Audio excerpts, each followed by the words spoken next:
آخر کار مجھے فون اٹھانا ہی پڑا۔ میں نے سلام کیا تو سامنے والے کی آواز سن کر مجھے اپنے جلتے ہوئے وجود میں ٹھنڈک محسوس ہوئی۔ میں نے جب پوچھا کہ کون ہو تم، اس نے کہا آج سے تمہارا سکون میں ہی ہوں۔ یہ بہت ہی عجیب سی بات تھی اور میں مزید نہ بول پائی۔ اس کے بعد مجھے کچھ ہوش نہ رہا اور اچانک ہی میں گہری نیند میں چلی گئی۔ صبح اٹھی تو طبیعت کافی بہتر تھی۔ آئینے میں اپنا چہرہ دیکھا تو رنگ پیلا زرد پڑ رہا تھا، کیونکہ رات سے میں نے کچھ نہیں کھایا تھا اور نہ ہی مجھ سے کھایا گیا تھا۔ امی نے انڈا بریڈ کا ناشتہ کروایا تو طبیعت اور بہتر ہو گئی۔ میں تیار ہوئی اور کالج چلی گئی۔ رات والا واقعہ ذہن سے بالکل نکل چکا تھا۔ کالج میں جیسے جیسے وقت گزرتا گیا میری طبیعت عجیب ہوتی گئی۔ کبھی کبھی مجھے یوں محسوس ہوتا جیسے میری جان کسی کی مٹھی میں ہو۔ میرے دل پر ایک عجیب سا بوجھ تھا جو نہ میں کسی کو سمجھا سکتی تھی اور نہ ہی بتا سکتی تھی۔ جیسے تیسے کالج میں دن گزرا اور میں گھر واپس آئی تو مجھے پھر سے بخار ہو گیا۔ امی نے جلدی سے پھر لیڈی ڈاکٹر والی گولیاں مجھے نکال کر دیں اور دوا دینے کے بعد میں آرام سے لیٹ گئی، لیکن سکون نہ ملا۔ ہمت کر کے اٹھی اور بڑی مشکل سے نماز پڑھنے لگی۔ اپنا وجود مجھے بھاری بھرکم محسوس ہو رہا تھا اور پھر رات تک میرا پورا وجود آگ کی لپیٹ میں تھا۔ میں ایک انجانی آگ میں جل رہی تھی۔ اماں ابا دونوں پریشان تھے اور پھر رات کو اچانک اسی نمبر سے دوبارہ کال آئی اور مجھے پچھلی رات والا واقعہ یاد آ گیا۔ میں نے جیسے ہی فون اٹھایا تو شخص کی آواز سنی تو مجھے اپنے وجود سے تکلیف ختم ہوتی محسوس ہوئی۔ نہ جانے یہ کیا معاملہ تھا اور جتنی دیر میں نے اس سے بات کی میرا سر درد غائب ہو گیا، جسم میں ٹھنڈک محسوس ہونے لگی۔ میں نے آج تک کسی غیر مرد سے کبھی ایسے چھپ کر بات نہیں کی تھی اور اس وقت مجھے کسی گناہ کا احساس نہیں ہوا، اور پھر روز روز ایسا ہی ہونے لگا۔ جب تک میں اس سے بات نہ کر لیتی میرے وجود کو سکون نہ ملتا۔ آہستہ آہستہ وہ شخص میرے حواسوں پر چھانے لگا۔ وہ میرے درد کا علاج تھا۔ میں سب سے غافل ہونے لگی۔ مجھے یاد ہوتا تو صرف وہی شخص۔ میری نمازیں قضا ہوتی چلی گئیں۔ ایک دن امی نے مجھے بات کرتے سن لیا۔ انہوں نے پوچھا تو میں نے سب سچ بتا دیا۔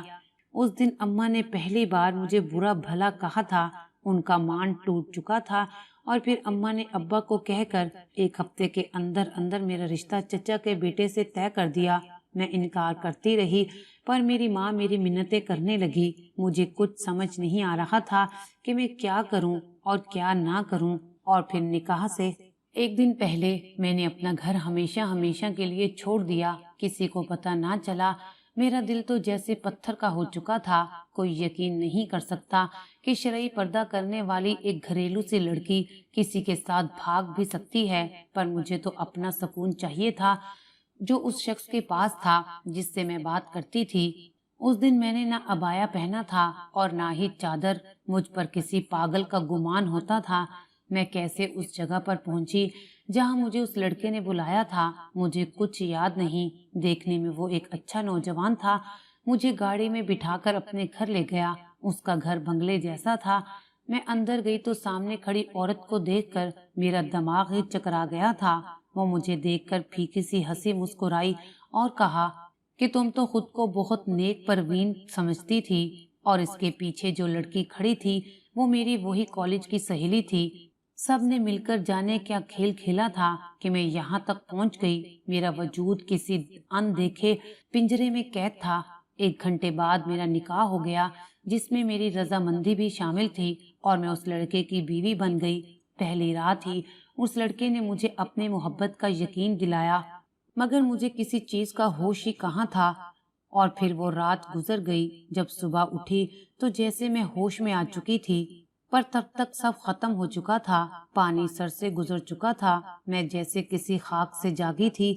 میری ساس نے مجھے بتایا کہ میرے ابا رات کو دل کا دورہ پڑنے سے وفات پا چکے ہیں، لیکن میں رو بھی نہیں پائی۔ رات بس میں آسمان کی جانب چہرہ کیے دیکھتی رہی۔ سوچنے سمجھنے کی مکمل صلاحیت سے میں اب قاصر تھی۔ اور پھر شادی کی تیسری رات ہی میرا شوہر اچانک ہی بیمار پڑ گیا۔ میری ساس نے اس کا بہت علاج کروایا لیکن وہ ٹھیک نہ ہوا۔ میں اس کے ساتھ رو رہی تھی لیکن وہ آہستہ آہستہ کمزور پڑنے لگا۔ جب کچھ کام نہ آیا تو میری ساس ایک دن بھاگی بھاگی کسی عامل کے پاس گئی۔ دراصل میری کالج والی دوست نے میری چپکے سے تصویر بنا کر اپنے بھائی کو دکھا دی تھی۔ اسے میں پسند آ گئی تھی۔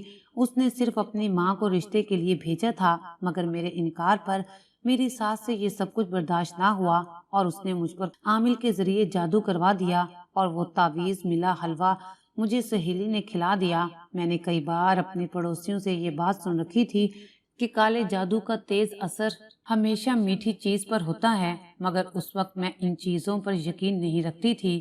اس عورت نے جادو اور تعویذوں کے ذریعے ہی مجھے اپنے قابو میں کیا تھا۔ اب تو میں ان کے گھر تک پہنچ گئی تھی، پر میرے وجود سے وہ جادو میرے شوہر کے اندر داخل ہو گیا تھا اور میرے شوہر پر اس کے بہت برے اثرات پڑے تھے۔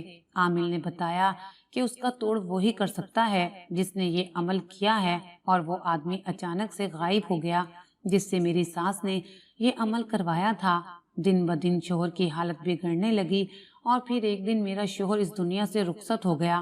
مجھے ذرا برابر بھی دکھ نہیں ہوا تھا، کیونکہ میں حقیقت میں اس سے محبت ہی نہیں کرتی تھی۔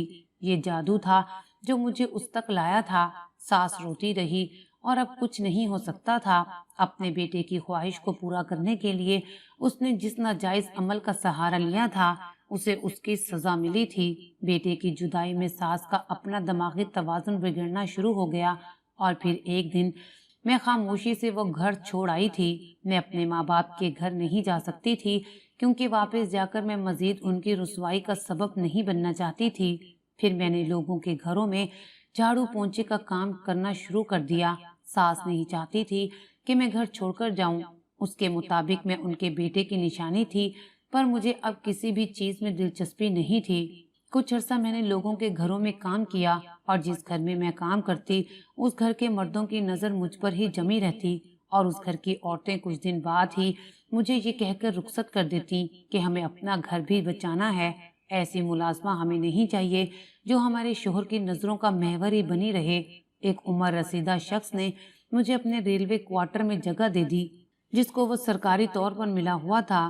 ریلوے اسٹیشن پر بہت سی عورتیں مٹی کے کھلونے بیچتی تھیں۔ میں نے بھی کچھ دن ان سے کام سیکھا اور اسٹیشن پر بیٹھ کر کھلونے بیچنے لگی۔ یہاں میں نقاب کر کے بیٹھ جاتی، کم سے کم اتنی کمائی ہو جاتی تھی جس سے میں 2 وقت کا کھانا کھا کر اپنا پیٹ بھر لیتی تھی، اور میرا وجود آج بھی کسی اندیکھی آگ میں جل رہا تھا۔ میں جب نماز پڑھتی تو سکون مل جاتا، اور کبھی کبھی نماز پڑھتے پڑھتے یوں لگتا جیسے کوئی چیز میرے جسم میں داخل ہو رہی ہو۔ پھر سے وہی درد، وہی جلن شروع ہو جاتی۔ میں اپنا درد کسی کو نہیں بتا سکتی تھی۔ جیسے تیسے کر کے میں اب اپنی زندگی اسٹیشن پر گزار رہی تھی اور آتے جاتے مسافروں کو دیکھتی رہتی، پر یہاں اسٹیشن پر بھی اچانک ایک دکاندار مجھے گھورنے لگا۔ میں جب اس کی طرف دیکھتی تو نظریں جھکا لیتا۔ اس کی دکان پر ہمیشہ رش لگا رہتا۔ وہ اکثر اپنے خریداروں کے لیے چائے بھی بنواتا تھا۔ ایک دن تیز بارش تھی اور میری طبیعت بھی کچھ ٹھیک نہیں تھی۔ میں اپنا سامان اٹھا کر اس کے پاس چلی گئی اور چائے کے ایک کپ کا مطالبہ کیا۔ اس نے مجھے کرسی دے کر اپنے پاس بٹھا لیا، چائے پلائی اور کھانا بھی کھلایا۔ اس دن میری کوئی کمائی بھی نہیں ہوئی تھی۔ دل ہی دل میں نے اللہ کا شکر ادا کیا جس نے پیٹ بھر کر کھانا نصیب کیا تھا۔ اگلے دن پھر سے مجھے اس دکان پر جانا پڑا۔ دکان باہر سے چھوٹی جبکہ اندر سے کافی بڑی تھی۔ اس نے مجھے پھر سے کھانا کھلایا اور پھر اس نے مجھ سے کہا کہ تم روز میرے پاس آ کر کھانا کھا لیا کرو۔ وہ آدمی مجھے بھلا مانس لگا۔ سب لوگ اسے سید کہتے تھے۔ میں اس کے پاس جانے لگی تو میں نے اس کی دکانداری کا راز پوچھا، کیونکہ اس کی دکان پر ہر وقت رش ہوتا تھا۔ وہ کہنے لگا، اچھا مغرب ہونے کا انتظار کرو، تب تک تھوڑا رش کم ہو جائے گا۔ مغرب کی نماز پڑھ کر میں پھر سے اس کے پاس بیٹھ گئی۔ اس نے مجھے اپنی اینک اتار کر دی اور کہا کہ اسے پہن کر دیکھو۔ جب میں نے اینک لگائی تو حیران رہ گئی۔ وہاں کوئی بھی نہیں تھا۔ وہ لوگ جو اس کی دکان پر گاہک تھے وہ نظر نہیں آ رہے تھے، پر اس سید نے بتایا کہ یہ سب اس کے موکل ہیں۔ اس نے کہا کہ میں نے ایک دن ایک بزرگ کی مدد کی تھی، اس نے بدلے میں مجھے اپنا علم اور اپنی دوستی سے نوازا تھا۔ ان موکلات کو کھانا کھلانا میری ذمہ داری ہے اور میں لوگوں کی مدد کرتا ہوں۔ جب سے تمہیں دیکھا ہے میں سب سمجھ گیا تھا کہ تم کسی مصیبت میں گرفتار ہو، میں تمہارا علاج کروں گا۔ اور پھر واقعی اس سید زادے نے اپنے نوری علم سے میرا علاج کیا، میں آہستہ آہستہ ٹھیک ہونے لگی۔ سید نے کہا کہ تم نے ضرور نیک اعمال کیے ہیں، تمہاری روح بہت پاکیزہ ہے، تبھی تم بچی ہوئی ہو، ورنہ جیسا علم تم پر کیا گیا تھا تم کب کی مر چکی ہوتی۔ یہ تمہاری پہلے کی گئی عبادت نے تمہیں محفوظ رکھا۔ میرے وجود سے بھاری پن ہٹ چکا تھا، وہ جلن آہستہ آہستہ ختم ہو گئی تھی۔ اور پھر ایک دن اچانک وہ سید بیمار پڑ گیا۔ میں نے دل سے اس کی خدمت کی، ڈاکٹروں کو بلایا، پر وہ ٹھیک نہ ہو پایا۔ اس نے کہا کہ میں تمہیں اپنا نوری علم دیتا ہوں، میں جانتا ہوں میں اب مزید نہیں جی سکتا، میرا وقت پورا ہونے والا ہے، اور میں چاہتا ہوں کہ تم اس علم سے لوگوں کی مدد کرو۔ میں انکار کرنا چاہتی تھی، پر اس شخص نے مجھے تکلیف سے نکالا تھا، وہ میرا محسن تھا، چنانچہ میں نے اس کی بات مان لی۔ اس کے کہنے پر میں اسے اپنے ماں باپ کے گھر لے آئی۔ میری ماں مجھ سے لپٹ کر خوب روئی، انہیں سچائی کا پتہ چل چکا تھا۔ سید زادے نے اپنی ساری دکانداری میرے نام کر دی کہ تم ہمیشہ غریبوں کی مدد کرنا، تبھی یہ دولت بچی رہے گی۔ اور پھر اس نے مجھے اپنا علم سکھایا، اور پھر چند دن بعد وہ سید اس دنیا سے رخصت ہو گیا۔ اس کے چہرے پر بہت نور تھا، اور پھر اس کی جگہ میں نے سنبھال لی۔ اتنی دولت ہونے کے باوجود میں اسی کتابوں کی دکان کو چلانے لگی۔ میں نے اس کی دکان کے لیے ایک لڑکے کا انتظام کر لیا تھا، اور خود گھر میں بیٹھ کر پردے میں لوگوں کی مدد کرنے لگی۔ میری زندگی میں اب کوئی مرد نہیں تھا، اور لوگوں کی مدد کرنا، ان کو مشکلات سے نکالنا ہی میری ذمہ داری تھی۔